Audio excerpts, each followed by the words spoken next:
every guy should start in jail and have to work his way out. Absolutely. I think love that idea. Because it's like you need to earn your place out here. You do. In my opinion. Tells me I'm about to get fired, so I'm gonna record this because I have no idea. After reviewing a video you posted online, upper management has made the decision to terminate your employment. You really cannot expect your boss to keep you on as an employee if you are posting videos like these online, which are going to be very controversial. But guys, today I have the best moments of some women getting fired from their jobs after posting videos online. And you won't want to miss a single clip. Reported my sexual assault. 2 days ago on October 12th, 2025, I was a victim of SA by a DoorDash customer while I was doing my job as a DoorDash driver, and I got it on video. The customer who committed a crime against me. Hey guys, I just lost my job and they won't tell me why. They're supposed to send an email immediately after deactivation providing you the reason why and a link to appeal, and they didn't. So I contacted support and they made me sit on the phone with them for 50 minutes just to tell me that they can't tell me the reason why and I have to just go ahead and appeal without knowing why. So my chances of getting my account back, they have my money in that account. I was working! I was literally working! And they deactivated me! This is related. They just punished me for posting about my sexual assault while door dashing. They just fired me! And the police are doing nothing! I lost my job! And that was my only way to make money to pay my bills! Hey guys, so yep, I really lost my job. Within less than 24 hours after me submitting my appeal, they denied it. And in the email they said, you can respond to the previous email that you received explaining the reason why you were deactivated. I never got the email. So last night I contacted one support agent. We sat on the phone for 25 minutes and then she transferred me to the community response team. The person on the community response team told me that was the highest team I could get to. There's literally nobody else she could transfer me to. I could hang up the phone and call back and then get transferred to the community response team again. So I sat on the phone with her for another 30 minutes. And she told me that she couldn't tell me. There's no way that they could tell me. Alright, so not only did she record this video, which is a crime, but she posted it on TikTok for everybody to see. But something that you guys didn't see is that in the original video, the door was completely closed and she kind of nudged it open and then she saw that. Whereas she could have literally just left the food on the porch. For scamming your students out of $120,000. I'm gonna let her tell you what she said she was doing, and then I'm gonna show you the truth with receipts. I designed a kick-ass course to teach my 600 students about basic self-awareness, empathy, and essential communication skills for life, but I mean, basically being a good human. Now let me tell you what she actually did. She designed a college course that required you pay to join her patriarchy rebellion community for the low price of $99 a year. Remember, she has 600 students. Now, since she was teaching at a business school, you might think that the patriarchy rebellion community is about succeeding in business. It's about communicating well in business. Nah, according to her, it's a safe place to coordinate our efforts to burn everything to the fucking ground. This is her saying this. Also, according to her, 100% of the membership fees are donated to Planned Parenthood. But here's something even funnier about that.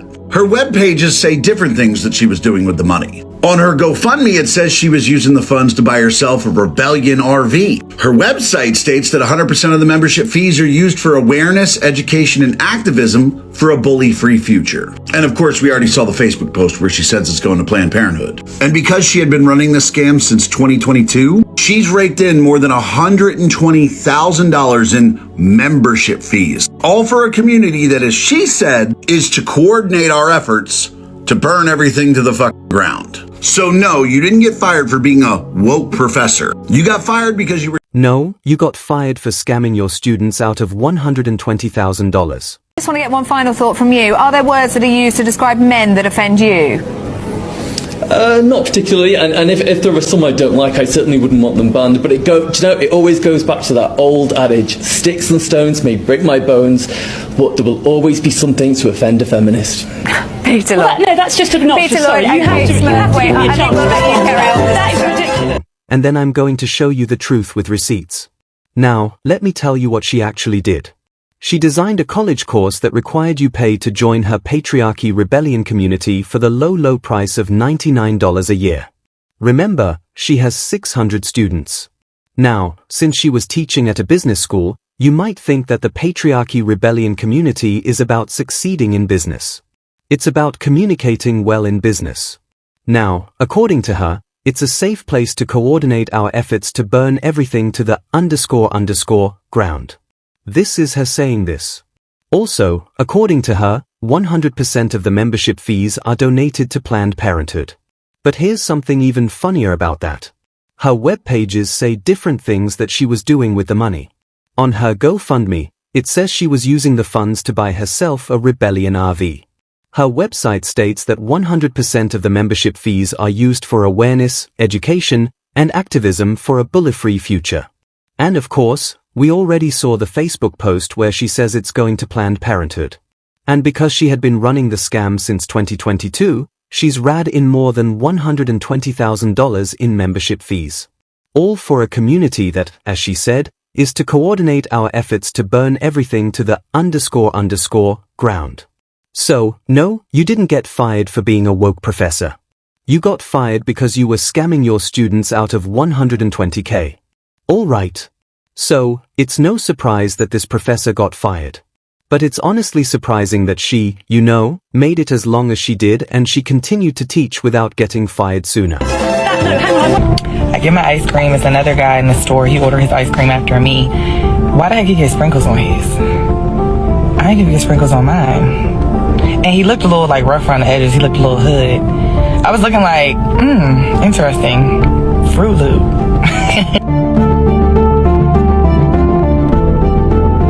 So, just as this man said, even if there's a word that he doesn't like or someone says something about him, he doesn't want that to be banned or he doesn't want their speech to be basically suppressed. Look at that. Wasn't that just something? And I have been noticing the content of this particular nature growing in increasing popularity on social media lately, because there are apparently some women out there that find domestic violence and physical abuse against men from women to be something to be joked about. They find it funny. Because if not everyone got to read what was stated there, let's review. If a man said this, the internet would come unhinged. But as long as it's a woman joking about abusing a man, it's funny. Because here's another example. Like this. Someone is going to have to explain to me why some women out there and some men find abuse to be funny.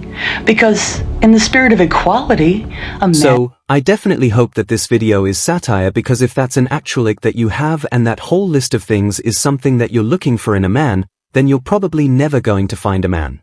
Well, would you just look at that? Wasn't that just something?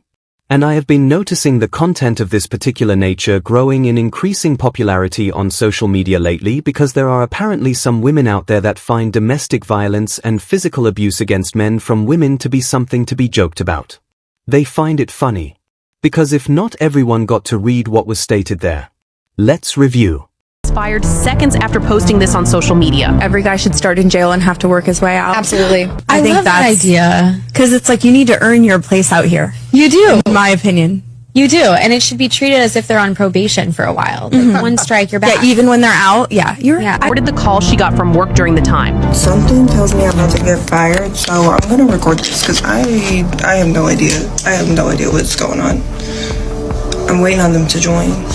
Hello? Hey, Brittany. Thanks for joining us on this call. I wish this was under better circumstances. After reviewing a video you posted online, upper management has made the decision to terminate your employment effective immediately. While we understand the video may have been comedic in nature, it does not align with our company's values. In fact, several employees came across the video and expressed concerns. Okay, yeah, that's understandable. You have no choice. Why some women out there and some men find abuse to be funny. Because in the spirit of equality, a man would be cancelled for that. Videos like this definitely are crazy, and it definitely does seem like a double standard, because if it was the other way around, it definitely would be seen as an outrage in the public, and especially to the women making these videos. What? Yeah, I had been working there for 3 months, and that's when I got fired. Nice. And what was the reason? Well, she brought me in and she was like, "You're doing? You can't be making videos." Yeah, basically, she was like, "You need to decide if you want to be a young professional or if you want to be a meme." And I was like, "What the kind of decision is that?" I should have been like, "You're just jealous. You're ugly. You're mad as hell. You're ugly.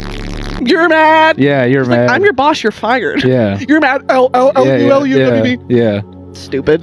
Mad. You're an L and I'm a dub. Me and my 60-year-old boss named Cheryl. Yeah. You're just mad because I'm Sandwich away after making it.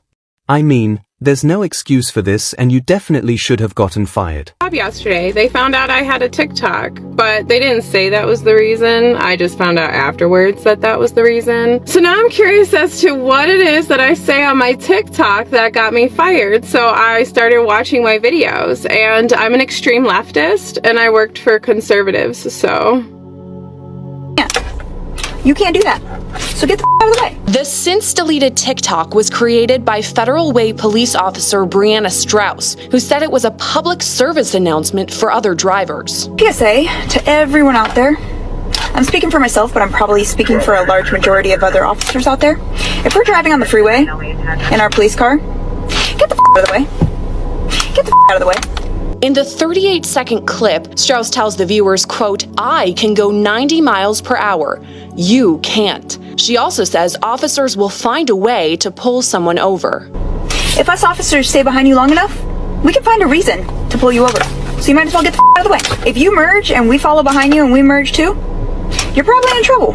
Best way to find that out is get the out of the way. In a statement to local media, the Federal Way Police Department said in part, quote, "We have viewed the social media video posted by Officer Strauss and can assure you that it does not represent the core values and practices of..." Definitely does seem like that podcast clip or that conversation, whatever it was, did come back and really bite her, because obviously she got fired the very next day, and fairly so. Understand about equality. You think equality means splitting the bill.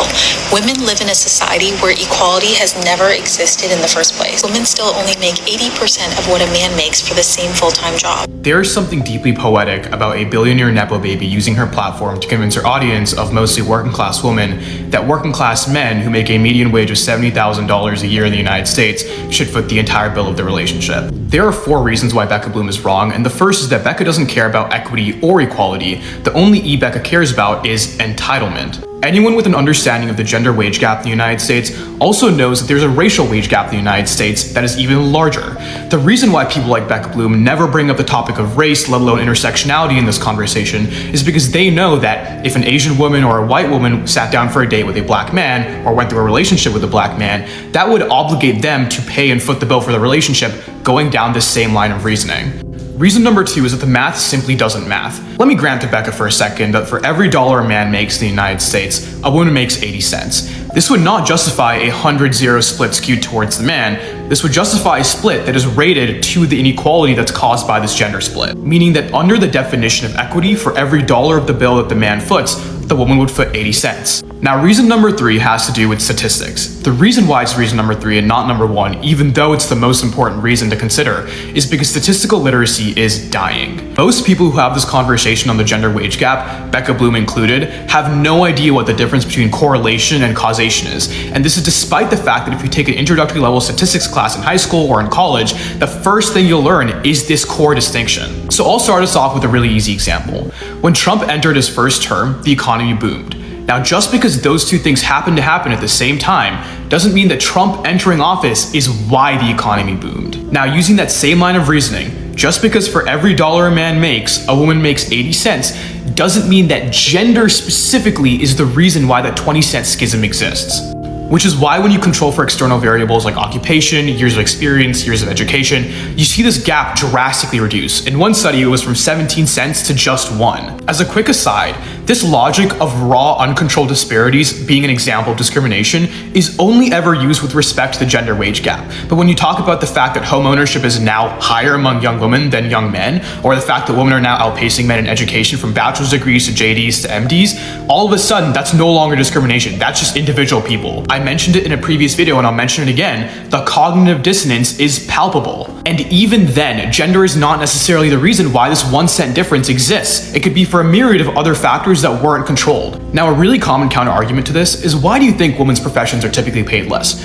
To which I say, I agree. It's an issue that has to do with patriarchy. But inequality in the sense of a social choice model is significantly different from inequality in the sense of systemic discrimination. At the end of the day, people are responsible for their own decisions, which is why if you go into a profession like teaching, which pays less, you're doing so knowing that it pays you less. In the same vein that a man going into a profession like construction knows that this is a more dangerous job and therefore there's a higher risk to their life in doing so. Which is why, despite the fact that men go into more dangerous professions more often, you don't